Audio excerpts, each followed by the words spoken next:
How's it going, everyone? It is Andre Williams, and over here we talk stocks and we focus on one thing. Always protect your profits. I also got to put in the disclaimer. I'm not a financial advisor and this isn't financial advice. So just know when you do invest, you're doing it at your own risk. So today we're going to be talking about OCGN. But of course, before we get started, we got to go over the joke of the day. If you're new to this channel, I just want to let you know we do this 5 days out of the work week. Maybe you had a long, maybe you had a stressful day, or maybe it was the market conditions while you came to watch this video plus hear one of my corny jokes. Here it comes. What do you call a boomerang that won't come back? A stick, right? You throw a stick, it don't come back.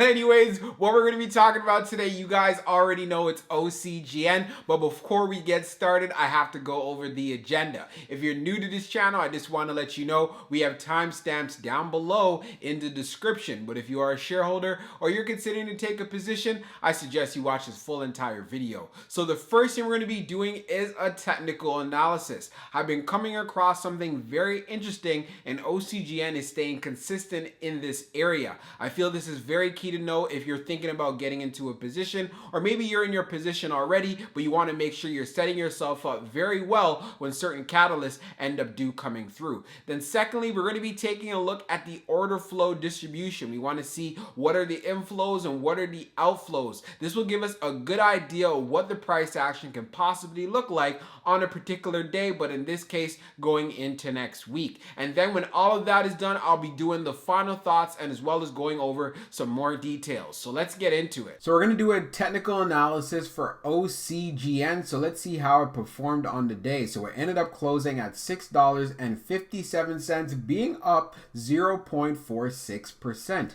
On the low, it tested $6.33.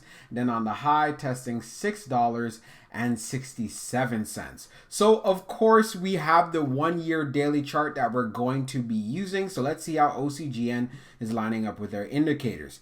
As we take a look at the RSI down below, it is right around 40. So it's still in that oversold territory. It is definitely showing some strength here above the 200-day and is also below the 100-day and as well as the 21-day EMA. We've been talking about how well can OCGN hold up areas of support. Is it building strength? Of course, this 650 level area is definitely showing a lot of strength in general. We saw that it tested right here around $6 and it's bounced back, and the 650 level, I want to see this actually continue to hold up, especially going into next week. Today inside the market was fairly volatile, so due to the fact that it actually finished green was also very impressive. So another thing we have to take into consideration are areas of resistance. So we definitely have an area of resistance here at 675. If we could pass the 675 level, then we can look forward to seeing OCGN getting back into that $7 range. Is that going to be happening sometime next week? That is definitely possible. But what I think I really want to see from OCGN is being able to continue to hold the 650 level by building consolidation and building support. Then when we get that catalyst, then we can look forward to seeing a strong move, and I know it will surpass and get at least into the $9 area,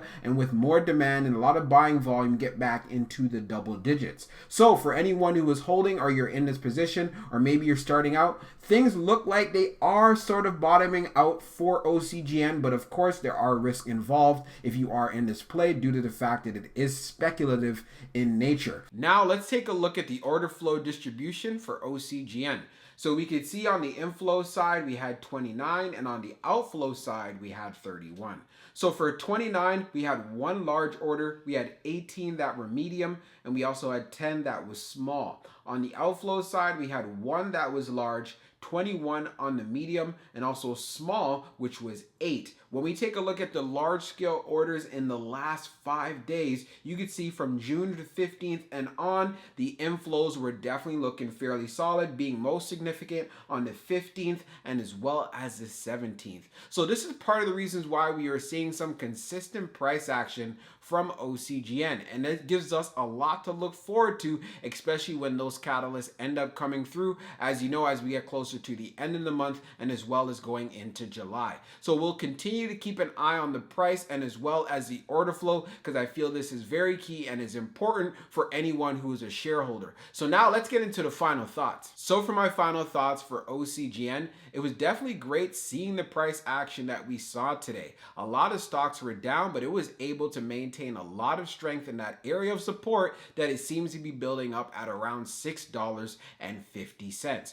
Will this continue going into next week? It'll be very interesting to see. We've seen a lot of inflow days in regards to the last 5 trading days, but of course that is followed with outflow days. So on those outflow days, we want to see if OCGN can hold those areas like I spoke about in the technical analysis. One thing we do know as well, as far as for the short interest, yes, there's still a good amount in this stock. I haven't seen the updated numbers that's going to be coming out later on in the evening, but when we last checked, it was around 20. So taking this into consideration, this just tells us there's going to be a lot more volatility in this play. We already know it's a speculative play overall in general. Now, what I talked about yesterday in regards to Bharat Biotech and WHO and that meeting that's going to be going down on June the 23rd, which is next week, Wednesday, one thing we do know, there has been an acceptance of the expression of interest for covaxin. So this is definitely some great news here, and it's great to see things are actually coming together. When we get those results from those final phase 3 trials in July, there's going to be a lot of eyeballs on this. Not only investors are going to be looking at it, but the world is going to be looking at this. So I feel like if things turn out well and things go according to plan, investors will be rewarded. But do know the risks that are involved in this play, and I feel it's something you really need to inform yourself on and do even more homework and more due diligence. As far as on Ocugen's side, they are making sure they have the right management in place. We also do know they have a manufacturer locked in as well. So just taking everything with how it's looking so far, we just have to continue to be patient. I know I cover this stock every single day and you guys keep asking, so when do you think this? When do you think that? You have to be patient if you're in this play. I can't emphasize this more than enough. Hope you guys enjoyed this video and we'll be talking real soon.